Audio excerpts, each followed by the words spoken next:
Bueno, bienvenidos a todos. Como les digo, esta es una asignatura que no es muy conocido su contenido. Hablar de ética no es muy conocido, pero ya van a ver ustedes lo importante que es poder conocer esta materia. Ustedes van a encontrar que hay 19 semanas, las que se van a ir descubriendo, las voy a ir abriendo según las indicaciones de la universidad cada semana. Las semanas son de miércoles a martes, es decir, se inicia miércoles el contenido. Ustedes en la mañana, en el transcurso de la mañana, cada miércoles van a ver que se abre el contenido de la semana y se cierra el martes. Es decir, que esta semana en la que estamos empezó el miércoles 19 y termina el próximo martes 25 de agosto, la semana número 1. En esta semana ustedes tienen la planificación de la materia. Van a encontrar las cartas didácticas, es decir, todo el programa, cómo se va a ir desarrollando, la hoja de vida mía, van a encontrar, o sea, el currículum, van a encontrar la jornalización, que es como un resumen, es un presupuesto de cómo se van a ir entregando las clases. Nos apegamos casi al 100%, pero a veces hay una crisis, hay una tormenta o algo y nos ayuda también a movernos si es necesario, pues no tener clase ese día por algún inconveniente. Y el plan de evaluación, donde está pues la forma en que ustedes van a ser evaluados. Quizás en el caso de ustedes vamos a darle una revisadita rápida aquí en clase al plan de evaluación. Primero decirles que yo no hago exámenes teóricos, que es ética, que es moral, que es valores, o sea, eso no sé, ya no se usa con los adultos, sino que ustedes van a ir desarrollando, van a ir haciendo trabajos, proyectos, estudios de casos, ensayos, que es lo que van a ir entregando a lo largo de la asignatura y que va a tener una evaluación. Lo primero que vamos a hacer y que es evaluado es el artículo que les voy a dejar esta semana, que vamos a discutir en 8 días, que es un estudio que se llama Médicos Virtuosos o Éticos. Ya se lo voy a mostrar. Y luego en este plan de evaluación ustedes van a ver todas las actividades que tienen una nota y se van a evaluar en el primero, segundo y tercer registro. El trabajo final es un mini proyecto de intervención ética en el área en la cual ustedes están trabajando. Se los menciono desde ya para que vayan viendo que su examen final no va a ser un examen teórico, sino que va a ser la entrega de un mini proyecto de intervención. Desde esta primera semana ustedes van a empezar a familiarizarse con términos como ética, valores, deontología, axiología, y ustedes van a identificar si hay alguna necesidad de intervenir éticamente en el área en la que ustedes se desempeñan. Estas son los documentos que corresponden a la planificación de la materia. Luego, la clase sincrónica, siempre van a encontrar aquí el hipervínculo, que hoy quizás solo porque lo había puesto en rojo hubo dificultades, siempre va a haber el ID y el código, ¿verdad? Esto está en todas las semanas. Van a encontrar un guión de clase que es de qué se trata, lo que vamos a hacer y cómo hemos administrado el tiempo para que le saquemos provecho. Y luego van a tener una bibliografía que siempre es de lectura obligatoria. Si ustedes no van leyendo, van a tener dificultades de interiorizar de qué se trata la asignatura. Y luego van a tener un foro que puede ser un foro para compartir conocimiento cuando son evaluados y también van a tener un foro de dudas y consultas. Les voy a dar algunas pequeñas normas de conducta, de relación que vamos a tener en la asignatura. Primero, la forma de comunicarse oficial es el foro de dudas o la mensajería del campus virtual. No es a mi correo personal, ni tampoco es en grupos de WhatsApp, ni a teléfonos individuales, porque nosotros somos sujetos de auditoría. Entonces vamos a actuar con total transparencia para que la universidad pueda revisar las conversaciones y todo lo que vamos a tener entre nosotros. Así que es ustedes aquí se ponen y me mandan un mensajito o los foros de dudas y consultas. No es posible siempre contestar en vivo, pero yo soy rápida en contestar, no me tardo más de 24 horas, ¿verdad? Que es lo que el reglamento dice, de 24 a 48 horas. Bueno, esto sería la primera semana. ¿Qué vamos a hacer ahora? Voy a hacer una clase introductoria a la temática, pero antes de eso, permítanme enseñarles la lectura que van a hacer durante la semana. Tenemos un artículo científico, con todo el rigor científico, que ustedes van a ver aquí. Permítanme pasar esto para acá. Ahorita están viendo toda la pantalla, ¿verdad? Sí. ¿Hola? Sí, ¿verdad? Ok. Sí. A veces uno cree que la está compartiendo bien y no. Entonces, esta lectura es un PDF que está enriquecido. ¿Qué quiere decir eso?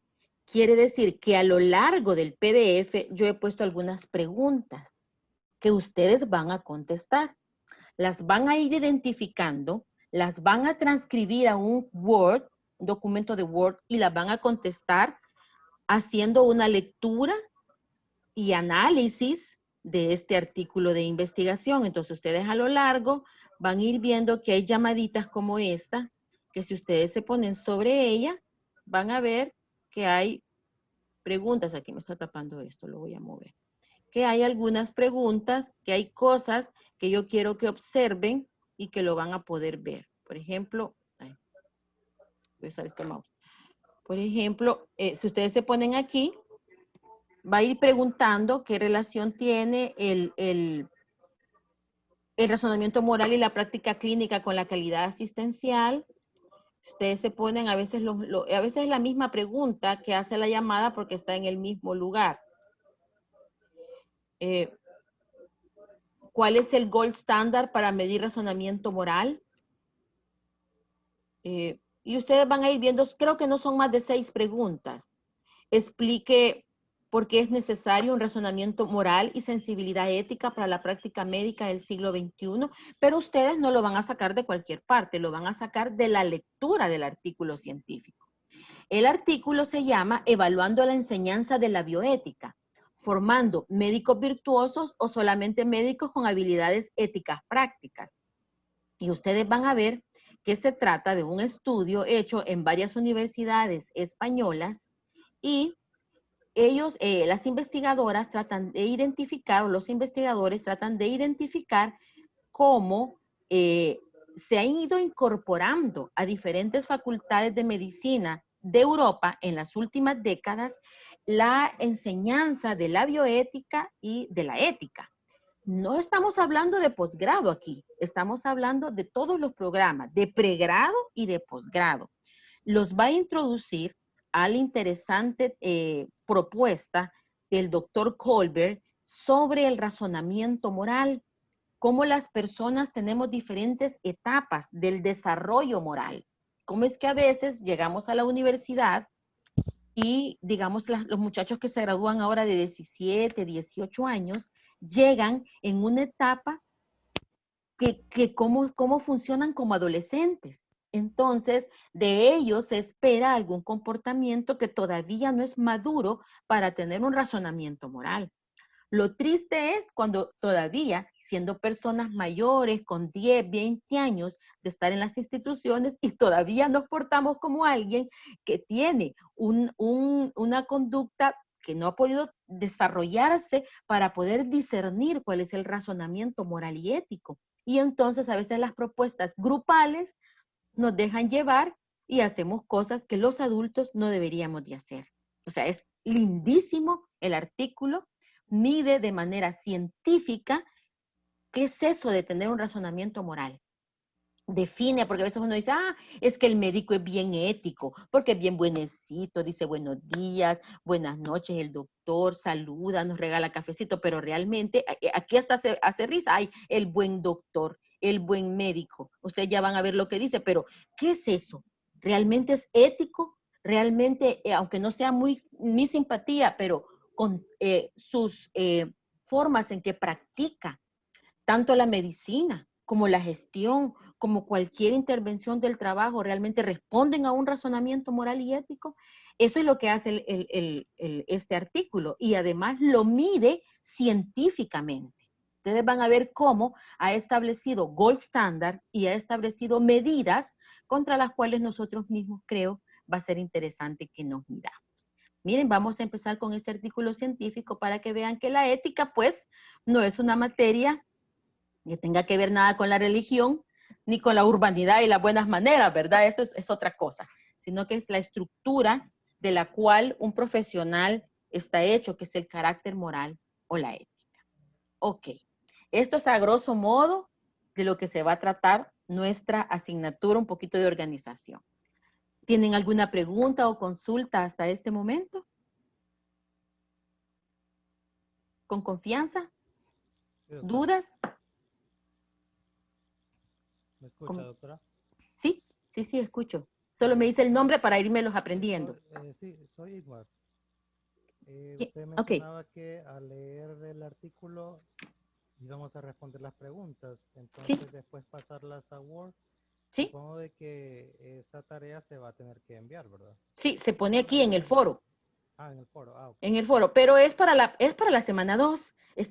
Lo llevo bien despacito. Esta semana van a leer De acuerdo. el miércoles que encuentrenla ya abierto, porque como les insisto, la semana va de miércoles a martes. Entonces yo se los dejo desde esta semana, pero ya a partir del 26, ustedes van a encontrar en la segunda semana, que ya está abierta, el foro.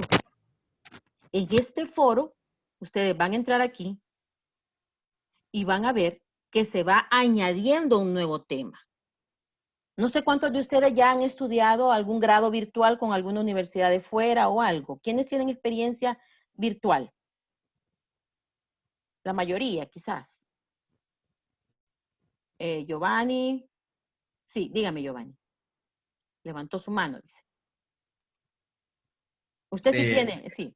sí, tenemos experiencia virtual, por eso pensé que Sí, cómo no. ahí la Muchas lista. gracias, Giovanni. Sí. Entonces, lo que van a ir haciendo es añadir un tema. Ustedes le van a dar aquí clic y van a poner mi trabajo de Giovanni Josué, mi trabajo de Elba, mi trabajo de Raquel. O van a poner médicos virtuosos analizado por Giovanni, analizado por Raquel, por quien sea. Se va agregando aquí. Les digo porque he percibido en lo que a veces no hay mucho conocimiento y es normal, ¿verdad? De cómo funcionan los foros, subir tareas y todo eso, y que las primeras semanas se tiene como mucho estrés al respecto. Tranquilos, si hay necesidad de preguntar algo, me preguntan y luego lo vamos viendo cómo se va subiendo y todo. Tranquilos, que eso no ocasione estrés, ¿verdad? Sino realmente el poder asimilar lo que se está aprendiendo. Entonces, quiere decir que desde la semana 1 les estoy dejando el artículo para que el fin de semana lo aprovechen leyéndolo y luego ya el miércoles va a estar habilitado para que lo suban. Bueno, entonces, voy ahorita a que iniciemos con la clase introductoria. Bueno. Como les decía, esta asignatura se llama ética. Para la Universidad Evangélica, el poder proponer estudios, quiero ver, ¿alguien me ha levantado la mano o algo? No. Todos están admitidos, ¿verdad? Nadie está en sala de espera. Estamos bien. Entonces, si alguien tiene alguna necesidad y todo, me levanta la mano, me dice que no entiendo o quiero discutir esto, quiero poner un ejemplo con eso. Bueno, entonces, ¿qué es lo que se pretende con esta asignatura? Como les decía, la asignatura de ética es sumamente importante para la Universidad Evangélica, porque la Universidad Evangélica tiene un sello, que es la calidad académica, pero con valores cristianos.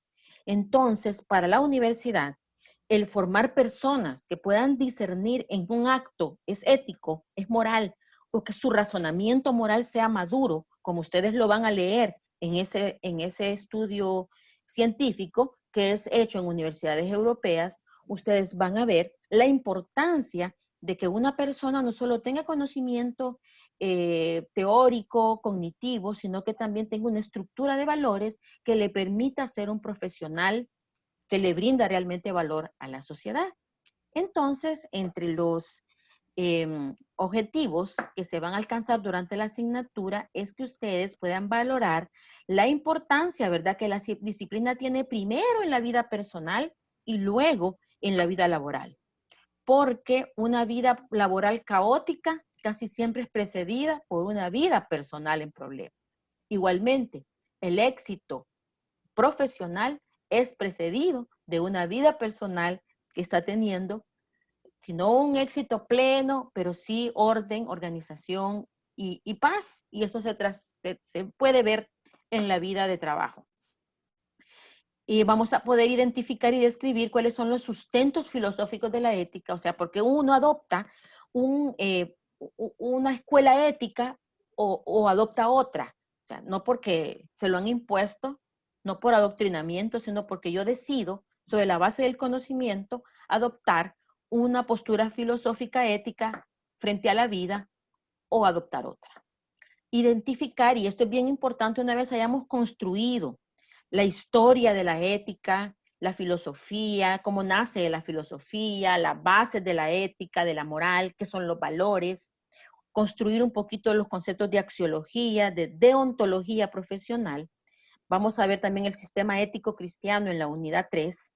Entonces vamos a estar en capacidad de empezar a resolver dilemas éticos, como eutanasia, como muerte digna, como el tema del aborto, trasplante de órganos, voluntades anticipadas, es decir, todo el dilema ético al que los médicos y el personal de salud, porque aquí no solo hay médicos, hay de otras disciplinas, vamos a poder afrontar. Y finalmente, pues poder justificar éticamente el ejercicio y los diferentes roles. Ahora, como les decía, la ética para la Universidad Evangélica es sumamente importante y sobre todo es un aporte para la sociedad cuando se quiere tener graduados que tengan excelencia académica, pero que sus acciones estén sustentadas en no solo conocimiento, sino que en la respuesta de valores cristianos ante la problemática de los ciudadanos. Porque si no, podemos tener gente con mucho conocimiento, pero que las propuestas solo son para beneficiarse. Podemos tener un ángel de la muerte, ¿verdad? Un doctor Mengele. Todos conocemos el papel del doctor Mengele en los campos de concentración. ¿Quién me quiere describir brevemente qué es lo que sabe del doctor Mengele? A ver, ¿quién? A ver, gracias Giovanni, sí, gracias. Un poco acerca del doctor Mengele, sí, era un médico nazi de las SS, ¿sí? el cual realizaba experimentos que no tenían base científica, como por ejemplo pegar dos gemelos, ¿verdad? Sí. Hacer anastomosis entre dos gemelos judíos. Sí.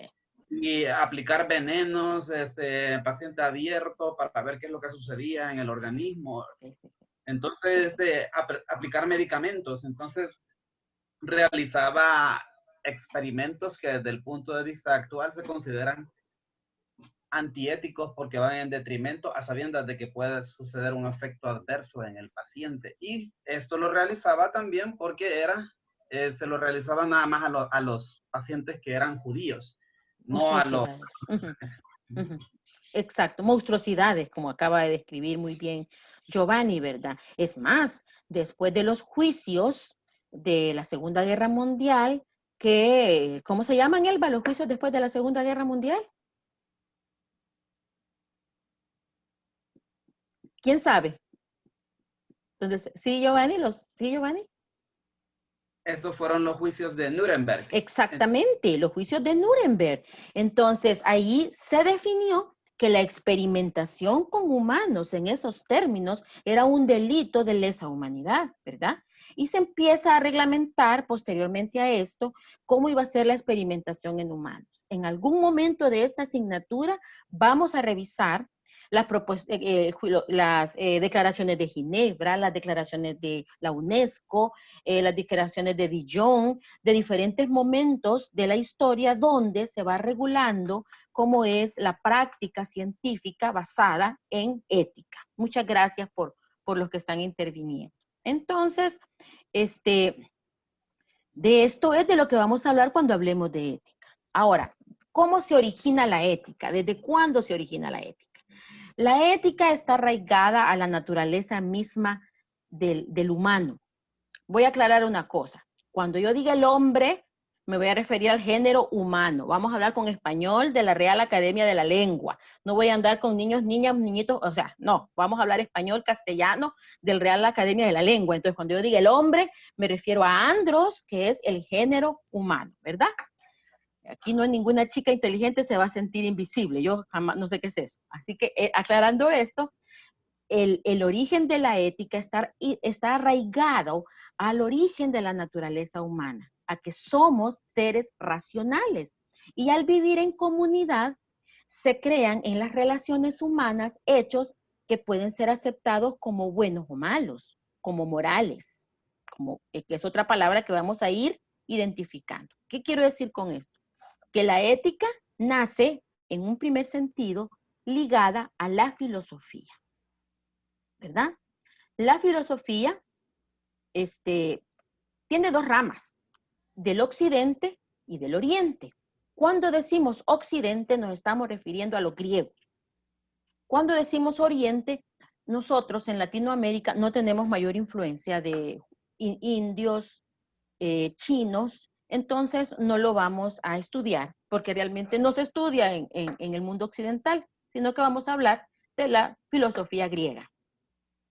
Entonces, vamos a hablar de estos señores que tienen ustedes aquí, conocidos de todos, ¿verdad? Sócrates, Platón y Aristóteles, algunas escuelas previas y posteriores a ellos. Entonces, como les digo, el origen oriental de la filosofía, pues, es antiquísimo, pero no lo vamos a estudiar en detalle porque realmente no tiene mayor influencia sobre la cultura occidental. Nuestra cultura es occidental porque nosotros tenemos unas concepciones latinas. A ver, ¿quiénes me dicen cuál es la influencia latina sobre la cultura occidental? ¿A qué me refiero?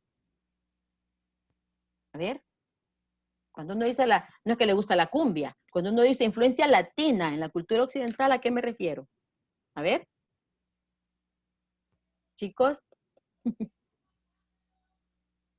Exacto, al derecho romano, ¿verdad? A que hablamos un idioma romance, que es el castellano, a la manera en que se hace el derecho civil, las transacciones comerciales, las relaciones humanas, cómo se legislan el matrimonio, la adopción, el divorcio, o sea, el derecho romano, las situaciones penales también, o sea, por eso es que la cultura occidental tiene esas raíces latinas, nos referimos al Imperio Romano, nos referimos a la filosofía griega, a los cánones artísticos, ¿verdad?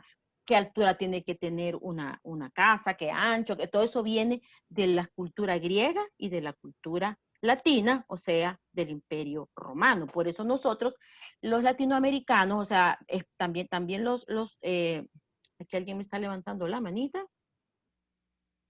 ¿Alguien ha levantado la manita? ¿Alguien quiere opinar algo? No. Siéntase en libertad, alguien que levantó la manita ahí, o quizás fue por accidente. Bueno, entonces, siéntanse en libertad cuando quieran hacer alguna pregunta o comentario. Entonces no nos vamos a dedicar tanto a eso, sino al origen occidental, al origen occidental es que me está indicando que alguien ha levantado la mano. Al origen occidental de la filosofía. ¿Qué es la filosofía? A ver, ¿quién me quiere definir así rápidamente qué es la filosofía? De manera sencilla. A ver, ¿quién me dice, chicos? Mis clases son bien participativas, así que me gusta que digan qué es lo que piensan, qué les parece. En términos sencillos, ¿qué es la filosofía? Sí, doctora. A ver, En mucho gusto, efecto, gracias. soy Igmar. Bueno, Gracias, Igmar. tal cual aparece desde el origen etimológico, amor a la sabiduría es, ¿Sí? considero en términos sencillos, que es ¿Sí? el hecho de amar, conocer más y más, envolverse de tantos conocimientos y al mismo tiempo tener esa pasión y también pues compartirlo con otras personas solamente. Exacto. Se dan cuenta como si saben, no me quieren participar. Claro, etimológicamente, filos viene de amor, de amistad, ¿verdad? De gusto por, es uno de los nombres del amor, ¿verdad? Eros, ágape, filos. Entonces, filos y Sofía, sabiduría. Entonces, etimológicamente exacto es eso, es el gusto por el saber. O sea, ustedes y todos nosotros debiéramos de ser filósofos, o sea, amantes de la sabiduría, del conocimiento, del estudio científico. Entonces, la filosofía para Platón es la ciencia que tiene por objeto el ser, el identificar, espérenme que aquí tengo a alguien, no, identificar el sentido de las cosas. Para Aristóteles es la ciencia que estudia las causas, es decir, cuál es la etimología, por qué las cosas se dan, cuál es el origen del universo, el origen de la raza humana. Para Tomás de Aquino es la ciencia de la verdad, mas no de cualquier verdad, o sea, la que pertenece al primer principio, por lo cual existen todas las cosas, como Tomás de Aquino es un religioso, entonces él está buscando el origen de la vida, el origen de todo, ¿verdad? Que apunta a Dios. Entonces, bueno, aquí en cuanto a la filosofía hay otras definiciones, Algunas concepciones actuales pueden ser, según Hegel, aquí yo hago un ejercicio, pero hoy no lo voy a hacer para no estarlos agarrando tan presionados a que estén contestando preguntas.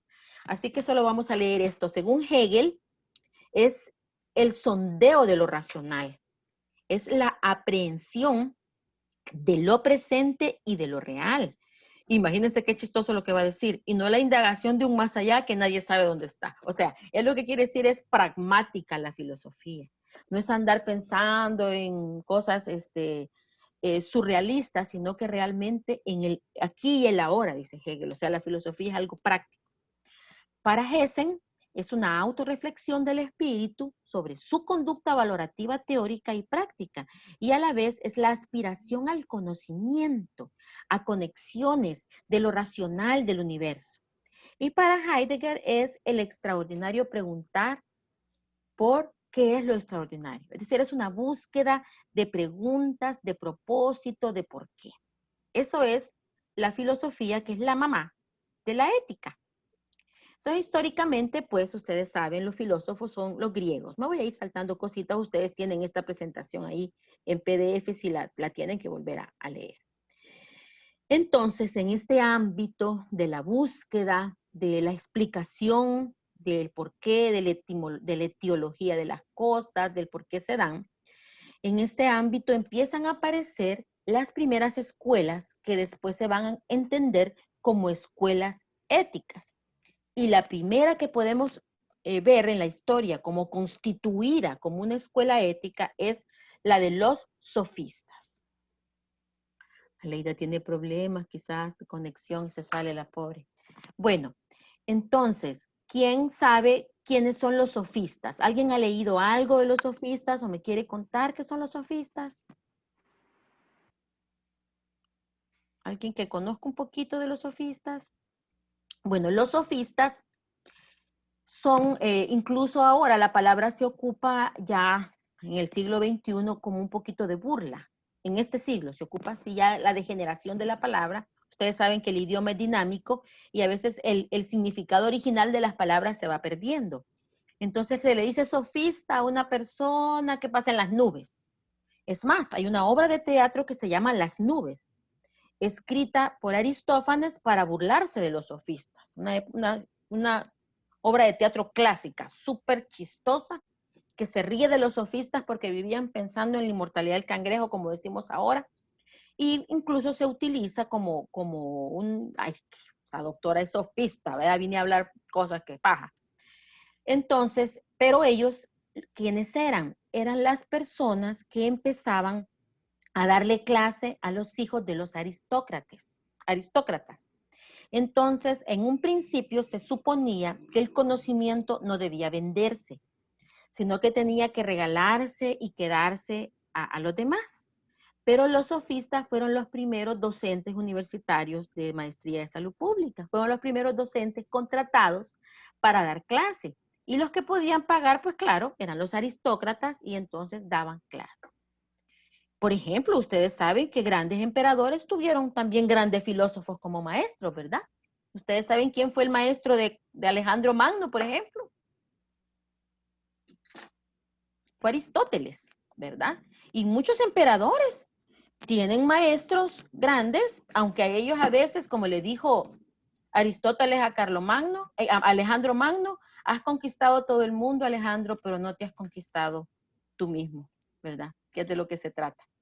Entonces, los sofistas, que son presocráticos, o sea, antes de Sócrates, estamos hablando año 600, aquí está, 500 o 400 antes de Cristo, ellos creían en lo que se llama el relativismo moral. Como les digo, ellos eran los primeros maestros y ellos eran relativistas morales.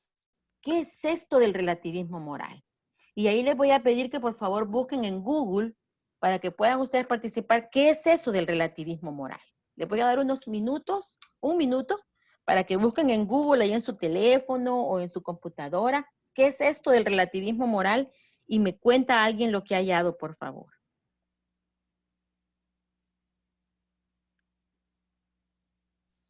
Con mucho gusto, doctora. Soy Igmar. Ok, adelante. Bueno, la primera definición que me aparece en Google acerca del relativismo moral es que es la creencia que da igual valor, legitimidad, importancia y peso a todas las opiniones morales y éticas, con Interesante, ¿verdad? independencia de quién, cómo, cuándo y dónde se expresen. Por Exacto. tanto, dice, perdón, sí, hasta ahí, doctor. Sí, vuelva a leerlo fuerte y vamos a opinar sobre lo que usted acaba de encontrar. Muy bien, con mucho gusto. Dice que el relativismo moral es la creencia que da igual valor, legitimidad, importancia y peso a todas las opiniones morales y éticas con independencia de quién, cómo, cuándo y dónde se expresen. Por tanto, las opiniones morales o éticas, las cuales pueden variar de persona a persona, son igualmente válidas y ninguna opinión Es absoluta, ¿verdad? Ay, qué lástima que a Inmar se le fue el sonido. Qué lástima.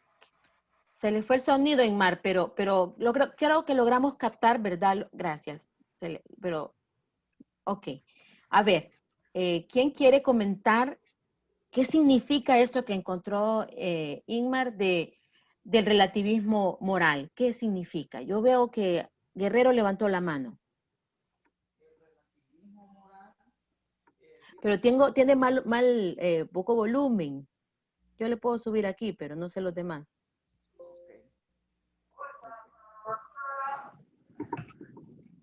Sería en este caso la consecuencia o el desempeño ético de un individuo que depende del relativo a la sociedad o a lo que pertenece, doctora. Ok, deme un ejemplo práctico.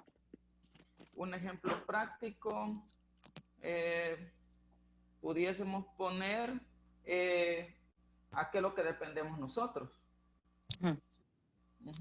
Por ejemplo, deme un ejemplo práctico. O sea, estamos diciendo que el relativismo moral, ¿qué sería bueno, qué sería malo en el relativismo moral? Algún procedimiento lo cual si yo no lo realizo de la forma correcta, ¿qué consecuencias me puede traer? ¿Y cuál es la forma correcta para el relativismo moral? según lo que hemos leído. Es realizarlo correctamente. No, el relativismo moral no está diciendo eso. Doctora. A ver. Isabel, Isabel, yo gracias. entiendo de que en el relativismo moral no dicta que hay algo malo o bueno. Exacto, exacto. Guerrero nos estaba diciendo su concepción, que es la correcta, Guerrero. Su concepción, porque así somos educados nosotros. Hay parámetros de qué es lo bueno y qué es lo malo. Pero miren cómo somos los adultos, que él está leyendo eso, pero su buena educación de lo que es bueno y lo malo no le permitía. Yo le vi, no le permitía decirlo. Pero lo que está diciendo el relativismo moral es lo que dice Isabel.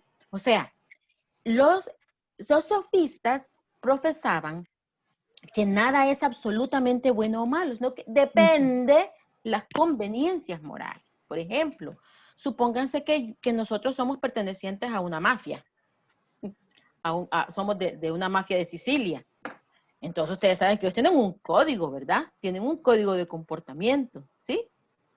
¿Verdad? Entonces ellos se cuidan la familia, ¿verdad? Y si la familia hace algo malo, lo protegen independientemente de algo malo, porque ellos tienen sus propios convenios como mafia y se protegen unos a otros.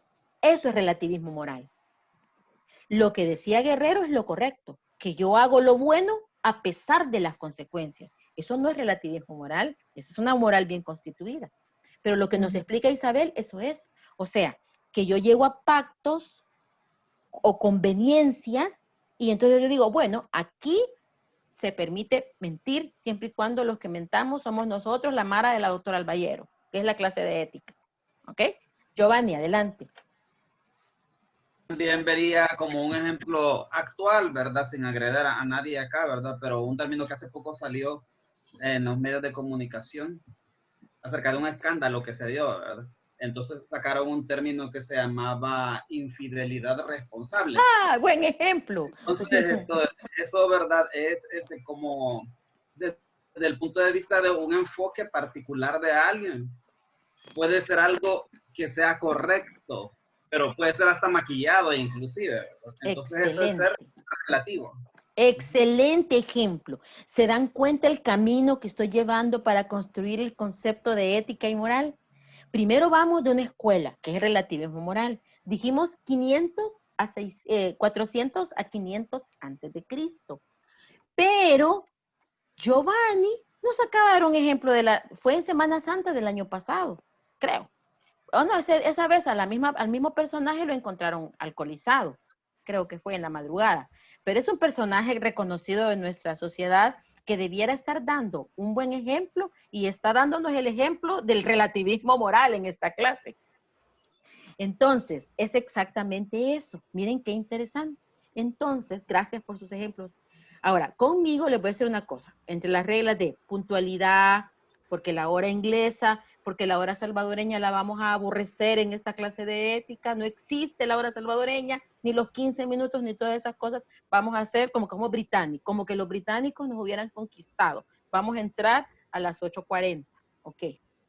Segundo, en la medida de lo posible, con cámara encendida, aunque yo entiendo a los que están haciendo el gran sacrificio de escuchar desde el área de trabajo, lo entiendo bien, pero me lo dicen siempre.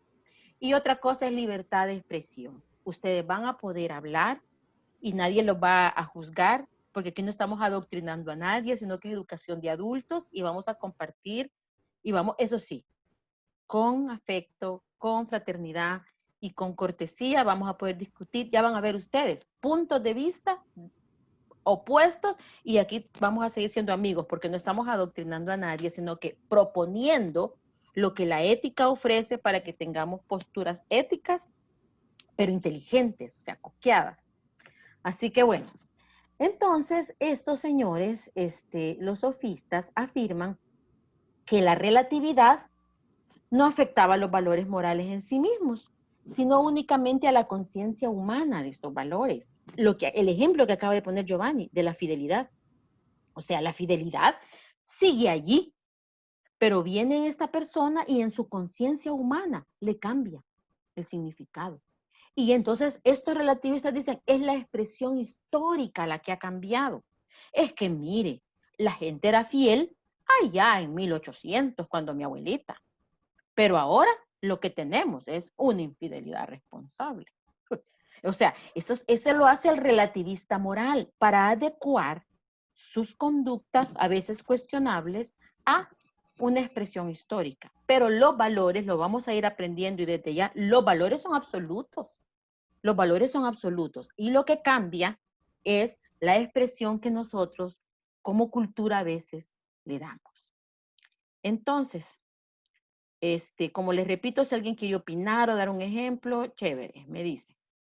Entonces, sí, No, ¿alguien quiere? Sí, dele.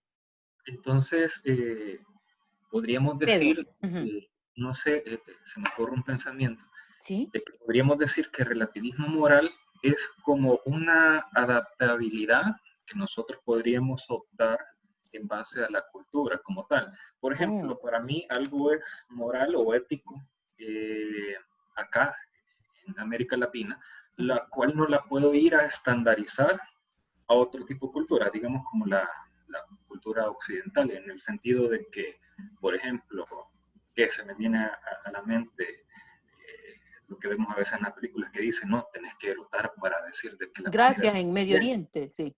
Exactamente. Sí. Entonces nosotros no podemos estandarizar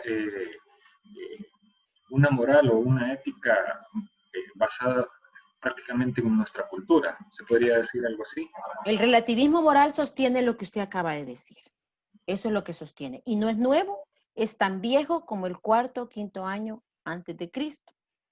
Ahora, nosotros estamos en otra época. ¿Cómo se llama la época en la cual estamos nosotros? No es la Edad Media, ¿verdad? No es... ¿Cómo se llama? Era. No. La nueva era. No. ¿Cómo se llama el momento sociológico histórico en el que nos encontramos? Exacto, es la era postmoderna. Estamos en la era postmoderna. Y la era postmoderna, una de sus características es el relativismo moral. ¿Por qué empiezo con esto? No es por casualidad. Empiezo porque es un momento histórico, cuarto, quinto siglo antes de Cristo, es prácticamente el primer sistema moral, pero imagínense que es el gobernante ahorita. El relativismo moral es una de las características de la era postmoderna, que es en la que estamos, y algunos sabios que saben de estas cosas dicen que estamos ya al final de la era postmoderna, no sabemos cuál es la que viene. Pues bueno, entonces, ¿por qué lo estoy poniendo? Porque si algo nos parece difícil aprender a nosotros, fíjense que es de ética y moral, porque hemos crecido en un relativismo moral. O sea, las personas adultas, bueno, yo soy de edad de jubilación, ¿verdad? Soy una mujer llegando a mis 60 años, pero ustedes, que son relativamente más jóvenes, 10, 20 años que yo, han crecido en la era posmoderna. Entonces, el relativismo moral nos ha caracterizado, está ahí en la cultura. Y entonces nos han dicho, mira, nada es bueno ni nada es malo. Todo depende del cristal con que se mira. Mira, si vos no le haces daño a nadie, hacelo. Si eso te da alegría o satisfacción, hacelo. Y si nadie te mira, mejor todavía. O sea, todo eso es la cultura en la que estamos inmersas, que se llama relativismo moral. Pero esa no es la propuesta ética que un profesional debe de tener, porque lo va a meter en líos el relativismo moral. Entonces, como nos decía Pedro Luis, creo que fue el que participó, ¿verdad? Pedro Luis.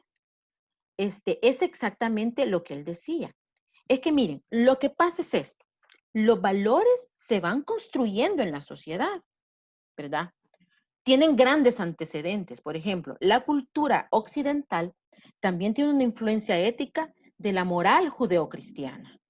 ¿Nosotros por qué decimos que el asesinato es malo? ¿O es bueno? Es malo, ¿va? Estamos de acuerdo todos que el asesinato es malo. Ok. ¿De dónde sacamos eso? Robar es malo, asesinar es malo, quitarle la novia a mi amigo es malo. ¿De dónde lo sacamos? Mandamientos. Del mandamiento de la ley de Dios. Exacto. De la influencia de Levítico, o sea, la ley judeocristiana en la cultura occidental.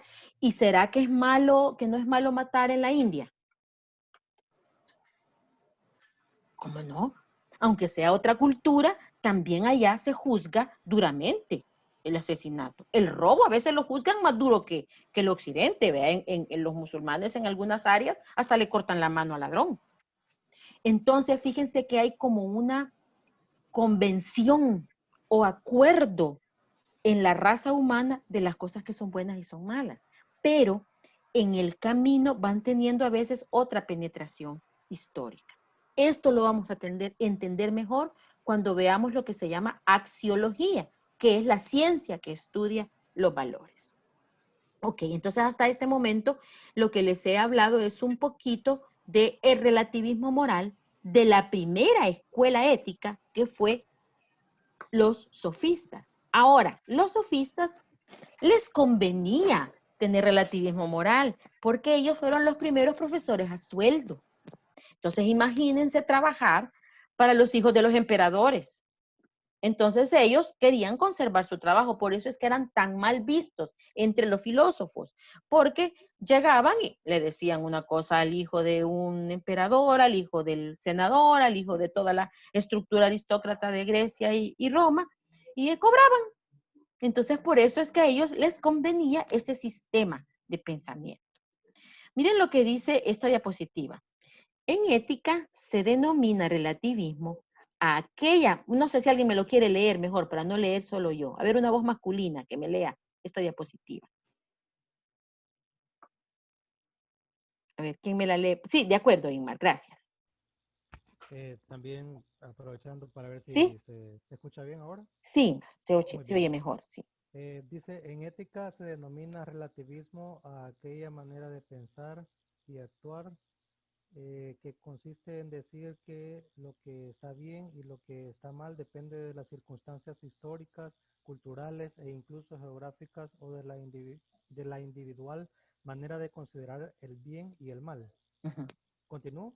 Sí, por favor, toda la diapositiva. Ok, postulado este que se plantea como razón única de moralidad con la cual deviene, por lo tanto, es absolutismo excluyente, entrando en contradicción con su propio punto de partida. Espérense y veamos lo que quiere decir eso.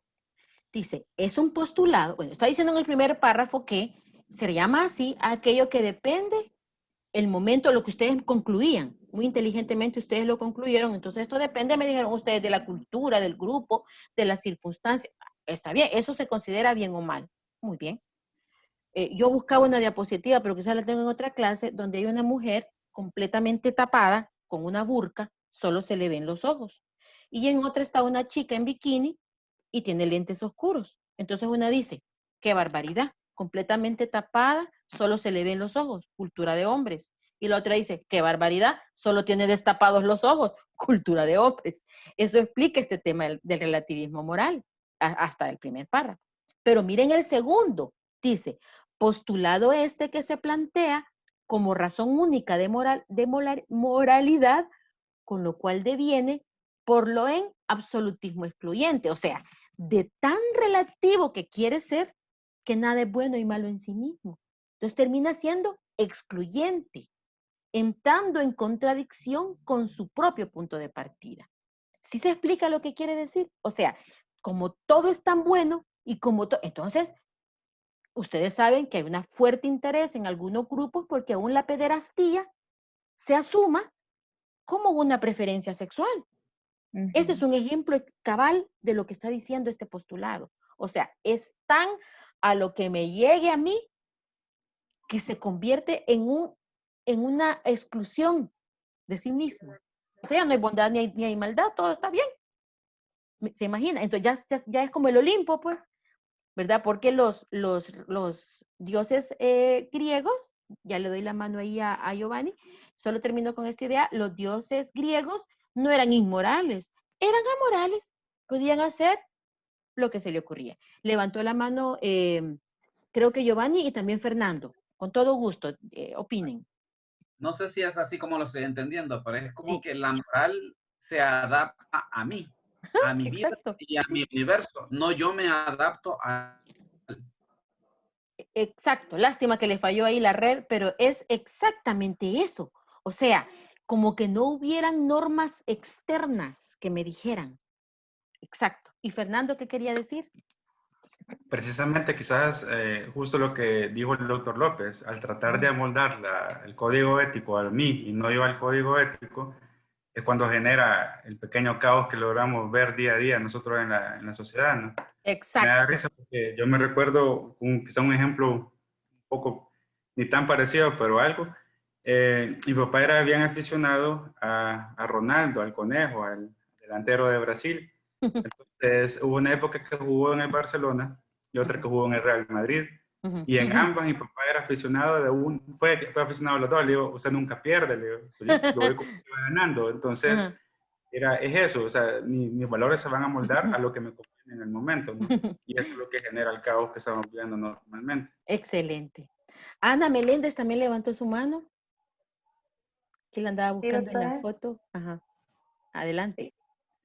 Sí, también podríamos pensar de que el relativismo moral lo estamos haciendo como conveniente a nuestros intereses, ¿verdad? Porque decir que algo es moral, pero que no me conviene a mí o a la persona que lo esté realizando, ¿verdad? Así como dijo el compañero, una infidelidad responsable. También podría poner el ejemplo de los matrimonios que se dan ahora del mismo sexo, que podría decirse es algo normal, ¿verdad? Pero, o sea, los que somos cristianos sabemos que eso no está dentro de los reglamentos de la ley de Dios.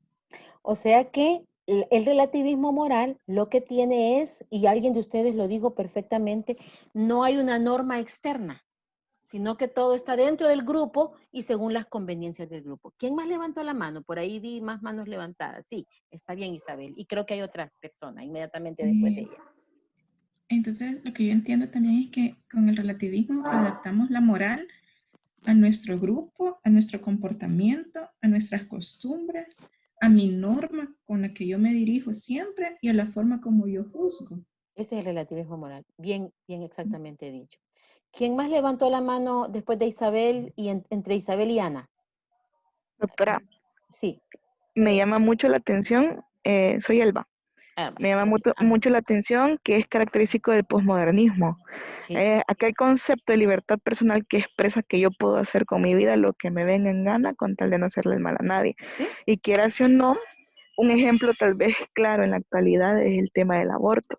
Para uno, los que tenemos nuestras bases, nuestros valores cristianos bien presentes, puede ser que algo que no está permitido, pero para otros le encuentran la lógica hasta médicamente para poderlo llevar a cabo. Entonces esto ya, como dijo Isabel a un inicio, es algo universal que no tiene ni definición, ni tampoco como una aceptación total, ¿verdad? Porque es algo que está como que complete de lo diferente, o sea, de los dos puntos de vista, buenos y malos, tiene sus ventajas y sus desventajas. Entonces eso... De acuerdo.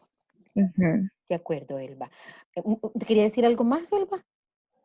No, solamente eso que realmente, pues exactamente es en relación al relativismo moral con lo de la actualidad, se está llevando o se ve muy, muy presente. Y ahí depende de cómo esté la persona en relación a su ética y sus valores. Exactamente. Tengo dos manitas más levantadas. Creo que Ana y alguien más. Adelante, hable una tras otra. Isabel también creo. Buenos días a todos. Como opinan mis compañeros, bueno, yo les voy a dar un ejemplo de experiencia propia. Sí. En mi área de trabajo, yo soy médico consultante, pero también a través de la Alcaldía de San Salvador dirijo una unidad móvil de VIH. Pero esta unidad va enfocada sobre todo a poblaciones clave. Poblaciones clave, estamos hablando de comunidad LGTBI, trabajadoras sexuales, entre otros, ¿verdad? Porque hasta que yo llegué a esa área es sumamente amplio la diversidad que existe ahora en día.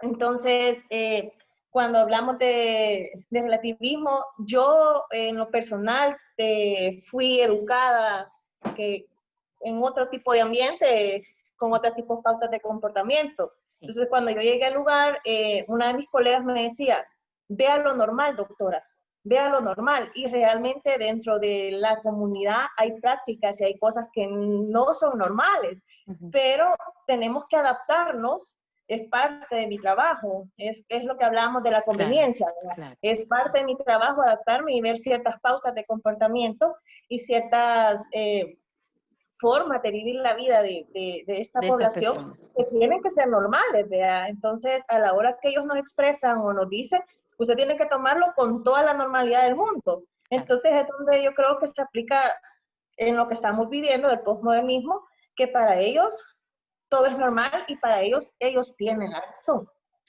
Claro, miren, ahorita estamos hablando también un poco a priori, todavía no hemos construido el tema de moral y de ética, estamos introduciendo, porque vamos a ver el tema de derechos humanos también, vamos a ver el tema de derechos humanos, y las personas no se definen por lo que hacen, ¿verdad? Las personas merecen una atención digna independientemente de lo que ellos hacen, independientemente de mi formación, moral, religiosa o lo que sea, las personas deben ser atendidas como una entidad digna que no tiene partes. Por ejemplo, una persona anciana de 90 años no tiene 10% de dignidad porque ya está viejita y porque tiene Alzheimer. Una persona en el vientre de 20 semanas tampoco no tiene 20% de dignidad porque... Una persona con prácticas sexuales diferentes a las mías tampoco no tiene una dignidad disminuida. Es que es un tema en que una cosa son, ya vamos a ver, es que no hemos visto algunas cosas todavía. La ética es la ciencia. Y adivinen qué se pone en el portaobjetos. Si la ética fuera un gran microscopio, porque es la ciencia, en el portaobjetos ponemos la moral de la gente.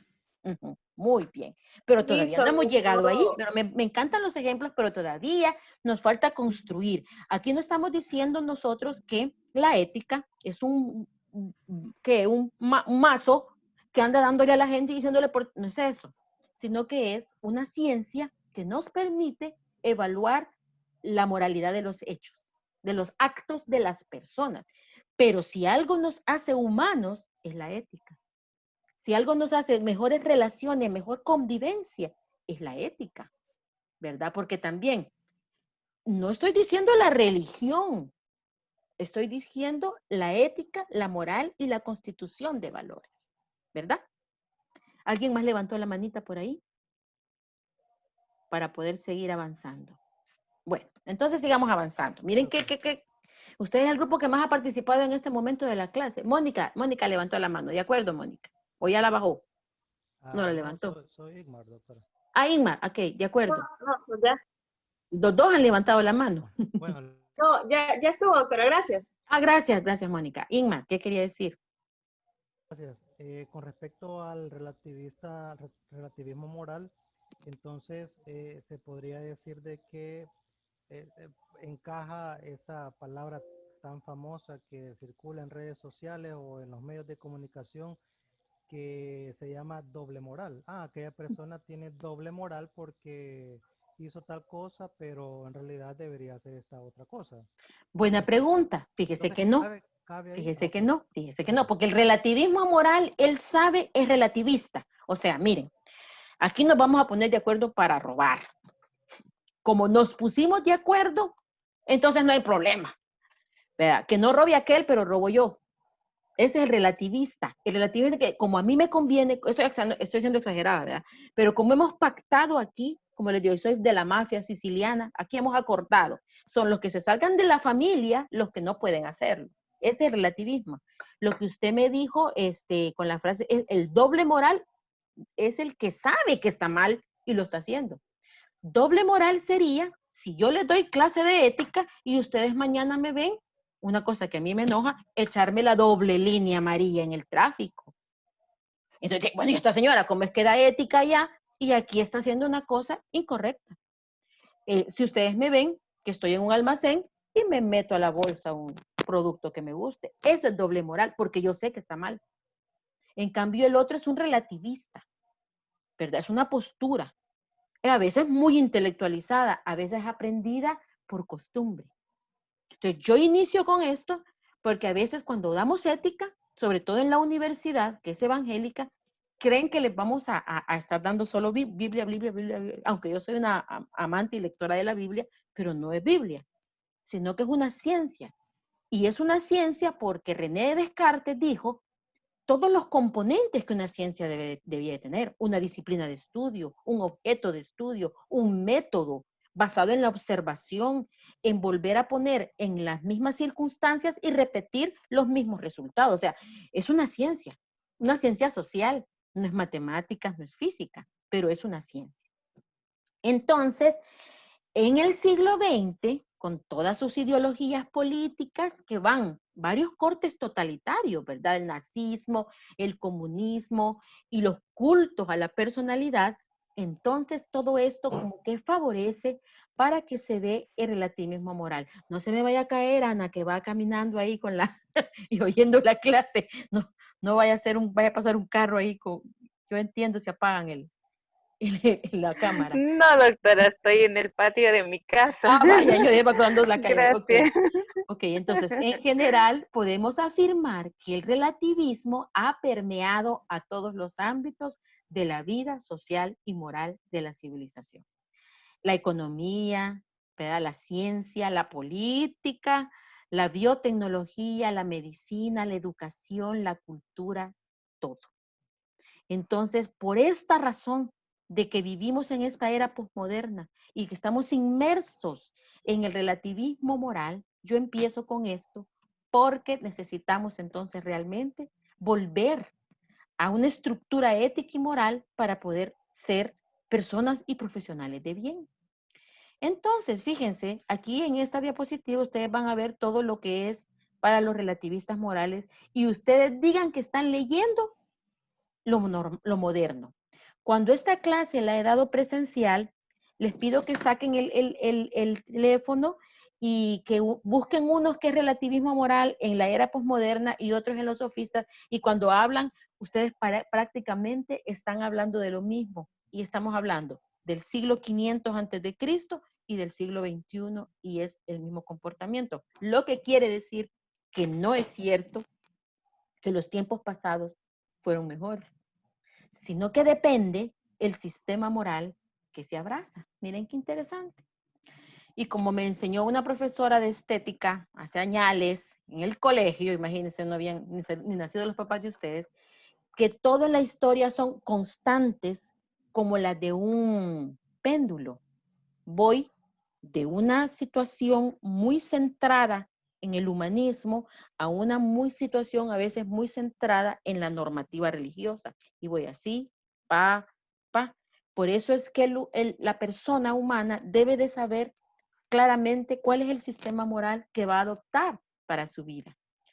Y por eso iniciamos esta clase con lo que les dejé, que van a leer ustedes lo de los médicos virtuosos o médicos solamente éticos. Y ustedes van a ver la gran diferencia. Ok, vamos a avanzar otro poquito más. Luego de las escuelas presocráticas, vamos a estudiar rápidamente a Sócrates. Sócrates se caracteriza por lo que se llamó el intelectualismo moral. Él, con todo ese relativismo moral de más de 100 años, nace Sócrates y empieza a romper, ¿verdad?, con los paradigmas de los sofistas. Y entonces empieza a ver cómo lo que ellos planteaban, pues no podía ser así. Y entonces le empieza a otorgar una gran importancia a la razón, a que se descubra la más adecuada conducta humana con la razón. Pero algunos dicen que se fue en exceso. Y viene Sócrates y le empieza a llamar a la virtud, todavía que no se habla de valores, se habla de virtudes. Es saber, y que el que mejor sabe es el que mejor obra con inteligencia. Esto todavía es válido, porque hay un principio que ustedes van a ver cuando más adelante veamos conflicto ético en la práctica médica. Y ustedes van a ver que el primer principio del personal de salud, sea enfermera, médico y todo, es saber.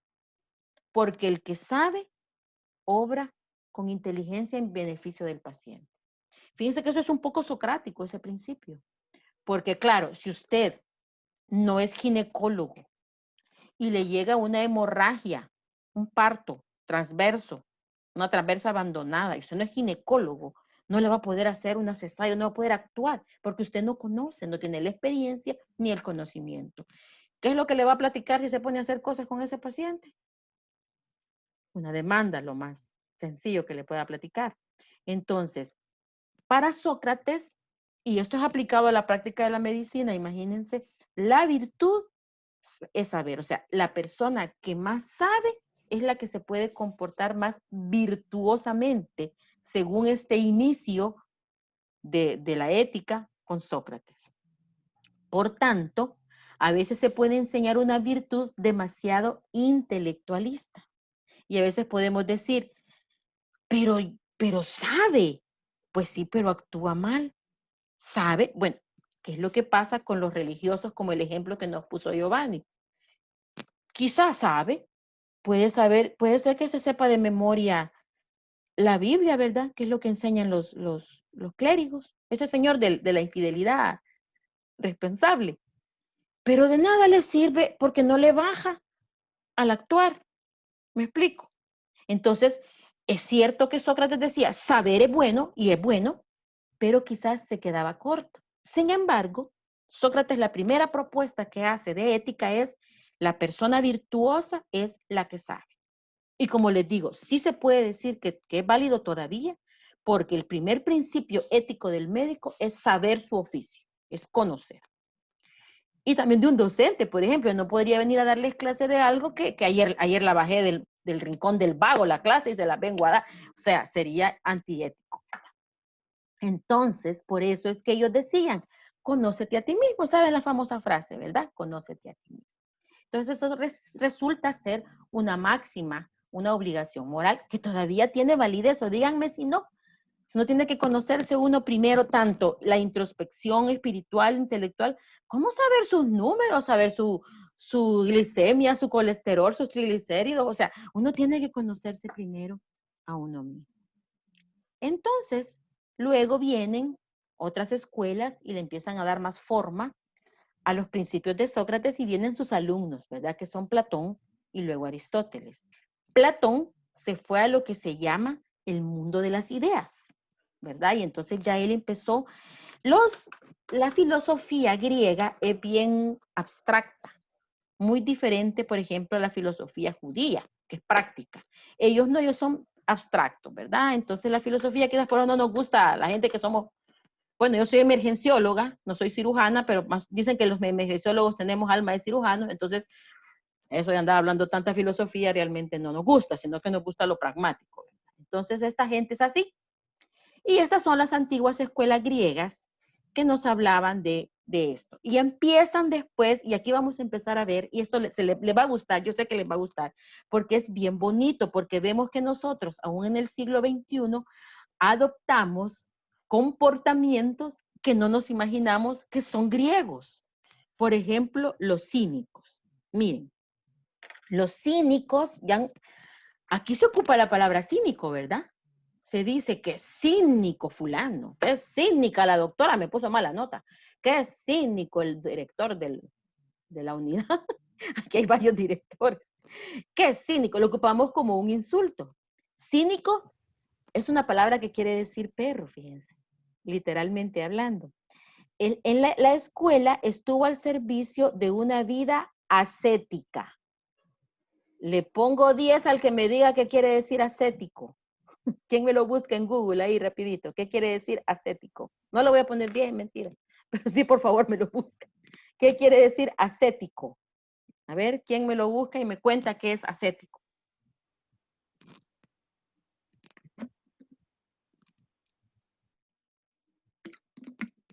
A ver, gracias, Inmar. ¿Qué es ascético?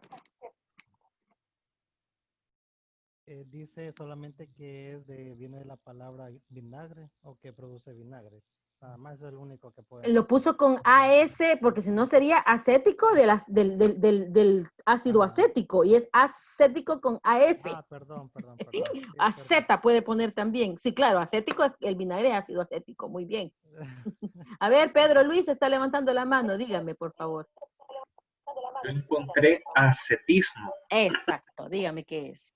La doctrina filosófica o religiosa que busca, por lo general, purificar el espíritu por medio de la negación de los placeres materiales o la abstinencia. Exacto, eso es ser ascético. Muchas gracias, Pedro Luis. O sea, entonces vienen los cínicos, imagínense, en el contexto griego, vienen y ellos dicen, no, la moral, lo más virtuoso, lo más ético es abstenerme de los placeres de este mundo, ser un asceta.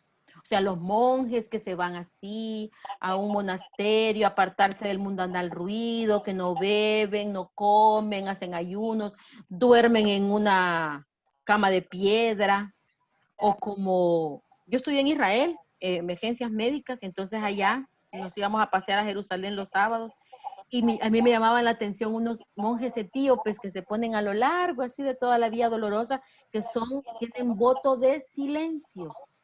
Yo decía que soy tan habladora, Dios mío, me muero si hago voto de silencio. Esos son los ascetas. Entonces es una propuesta. Este sabio, el cínico, que es así se llama él, afirmaba que la búsqueda de la virtud era negarse a los deseos mundanos, a los bienes, placeres, y ellos vivían en ayuno. ¿Cuántas personas somos así a veces ahora en el siglo XXI? En una búsqueda de la ética. Veo que Pedro levantó la mano. Adelante, Pedro. Sí, complementando lo que está mencionando, dice, sí, asimismo, sí. el ascetismo puede suponer un retiro del mundo, sí, para llevar una vida apartada en cultivo del espíritu. Sí. Y entonces muchos creen que ahí van a encontrar la verdadera virtud y la moral. Pero ustedes saben que uno se puede estar mudo, callado, como los que les estoy contando. Les voy a contar un chiste de esos mismos. Me acabo de acordar, no está en el programa, pero me acabo de acordar. De estos mismos monjes silentes, solo se les permite hablar una vez al año. Entonces este monje silente, que llega el día que le toca decir algo, y llega donde su padre superior y le dice, ¿tiene algo que decir? Sí, dura la cama. Bueno, dice, está bien. Y pasa. Otra vez regresa a su celda a hacer lo que le toca hacer en los huertos del seminario, y luego le vuelve a tocar el siguiente año la otra vez que tiene que expresarse y decir algo. Entonces va donde el padre confesor y le dice, ajá, algo que quiera decir, hermano. Y le dice, horrible la comida. Y entonces lo sacaron porque realmente dijeron, este señor solo quejándose ha pasado. O sea, ¿qué les quiero decir con eso? Él puede estar allí calladito y todo, pero imagínense, todo lo que dijo para pensar la única vez, para hablar, la única vez que le dieron la oportunidad, una queja.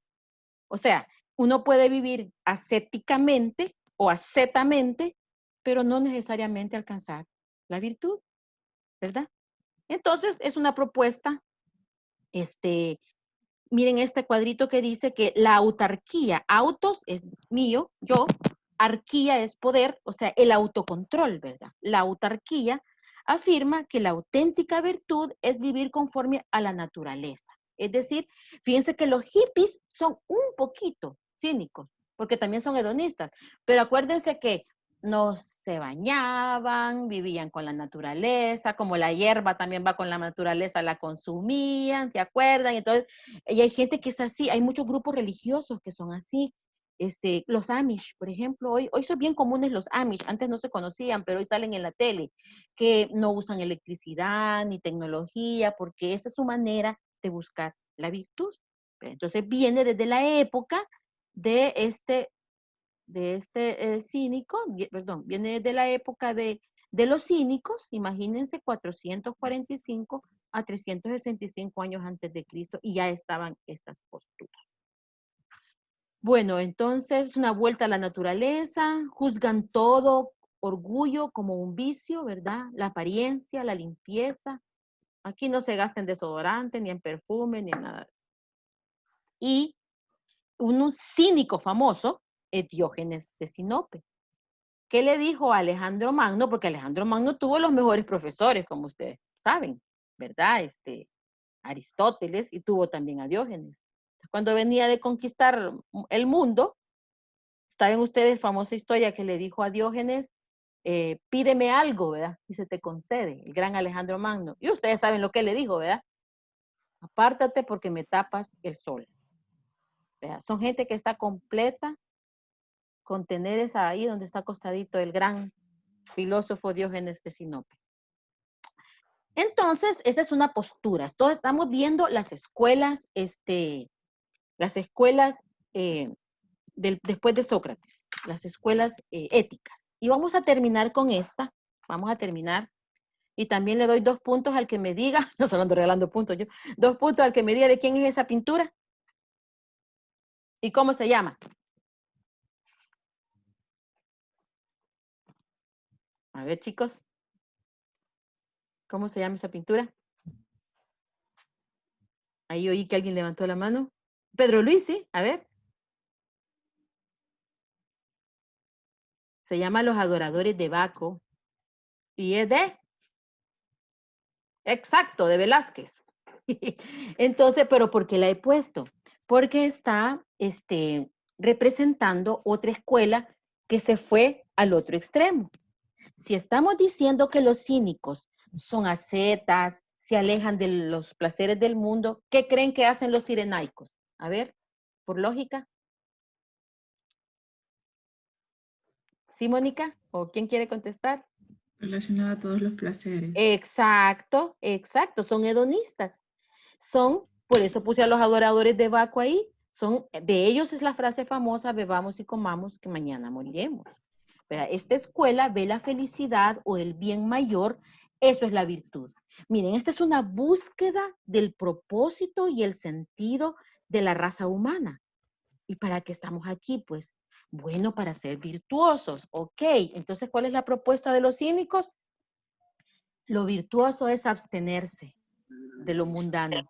Pero vienen estos y dicen, no, si solo se lleva uno, ahí hay un ruidito, solo se lleva uno, como dicen ahora, lo comido y lo bailado. Entonces son los cirenaicos y solo eso nos llevamos, dicen, ¿verdad? Entonces esta es una escuela que ve la felicidad como el mayor bien, la mayor virtud. ¿Levantó la mano alguien? ¿Julio quiere decir algo? No. ¿Quería opinar algo, Julio? No, ok.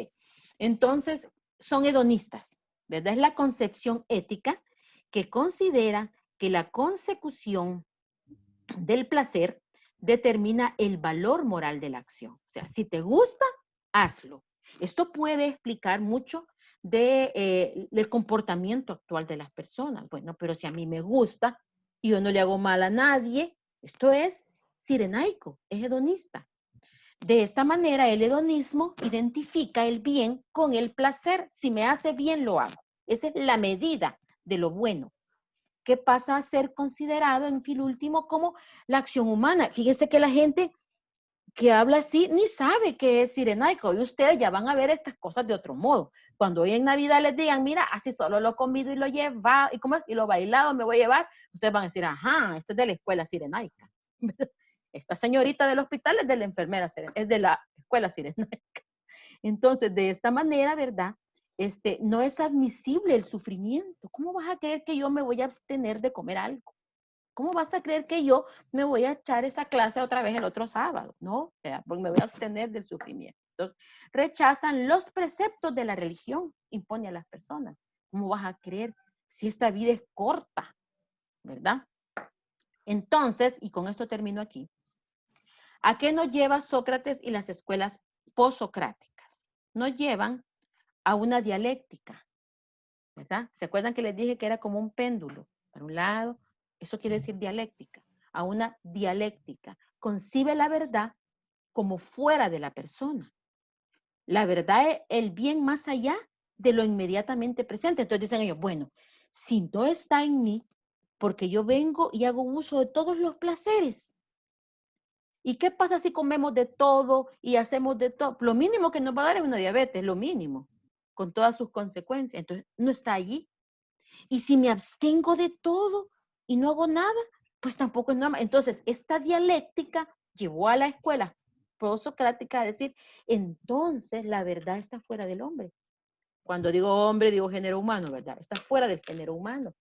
Entonces vienen los planteamientos ya platónicos, que vamos a ver la otra semana, que es, Platón prácticamente llega a una concepción monoteísta, la sabiduría, el entendimiento y está fuera de nosotros. Bueno, muchachos, la otra semana vamos a ver un poquito a Platón, vamos a ver un poquito a Aristóteles, porque estas son pinceladas, ¿verdad? Esta gente nos tendría que dedicar un ciclo a cada uno. Y voy a volver aquí al diseño del campo virtual. Entonces ustedes, yo ya les dejé abierta la semana 1 y 2 a ustedes por ser los chiquitos de nuevo ingreso, por ser los de primer ciclo. Por si ustedes le querían dar una revisada al aula. Le voy a cambiar color aquí porque yo creo que cuando uno le cambia color es que no pueden entrar, ¿verdad? Entonces le voy a cambiar color porque ya están puestos para todo el ciclo. O sea, vieran que a mí no me gusta mucho improvisar. Entonces ya está puesto para todo el ciclo. Aquí está el link. Entonces le voy a quitar color para que no haya problema. ¿Verdad? Vamos a dejar en negro. Y así pues esto va a funcionar como un hipervínculo. ¿Verdad? Entonces aquí ustedes van a poder entrar. Si no, yo se los arreglo más tarde. Entonces, ¿qué vamos a hacer? Como les digo, esta semana que estamos ahorita termina el martes. Ya tienen abierta la clase, la semana del miércoles ya la tienen abierta, que va del 26 al 1 de septiembre para que vayan familiarizándose. Y aquí les pongo esta clase que están escuchando ahorita, la lectura de debate. Pero el otro viernes vamos a, el otro martes, como ustedes van a avanzar en la lectura, la vamos a conversar aquí dentro del aula. Yo quiero que todas las preguntas que vienen incrustadas ya les hayan dado una lectura para que lo conversemos y lo pulamos. Y si ustedes quieren mejorar el trabajo que vienen haciendo, porque ese trabajo termina de su entrega hasta el 1 de septiembre, tienen chance, lo podamos hacer con la discusión que vamos a tener entre todos. O sea, les estoy dando chance de que se adapten al aula virtual, a cómo se suben los foros. Para subir un foro, ustedes se ponen sobre esto, y a mí me gusta usar esta forma de foro que se llama añadir un nuevo tema. Ustedes le dan clic aquí y ponen así, ¿ve? Voy a poner aquí yo como ejemplo, trabajo Katy. Ustedes ya van a saber que no hay nada, entonces ustedes escriben, aquí yo subo mi trabajo, lo pegan arrastrado de aquí, o sea, ustedes, digamos, lo tienen, digamos que yo pongo, ustedes tienen aquí la clase que tienen ustedes, digamos. Entonces vienen ustedes y pueden arrastrar. Voy a arrastrar cualquier cosa. Pueden arrastrar así. ¿Vieron cómo? Si todos vieron, se arrastra, se le da a enviar al foro y así de sencillo. Miren qué sencillo. De aquí queda ya mi nuevo tema. Ustedes van a poner trabajo de Isabel, trabajo de Julio y van a agregar tan fácilmente como arrastrarlo su foro. Bien sencillo, ¿verdad? Les explico porque yo sé que para algunos es primera experiencia de un trabajo virtual. Si se traban, me escriben y yo les voy a explicar nuevamente. Ok, como ya les va a empezar la otra clase, mejor lo suelto para que puedan ir a su nueva clase y se quiera levantarse a estirar las piernas. Voy a parar de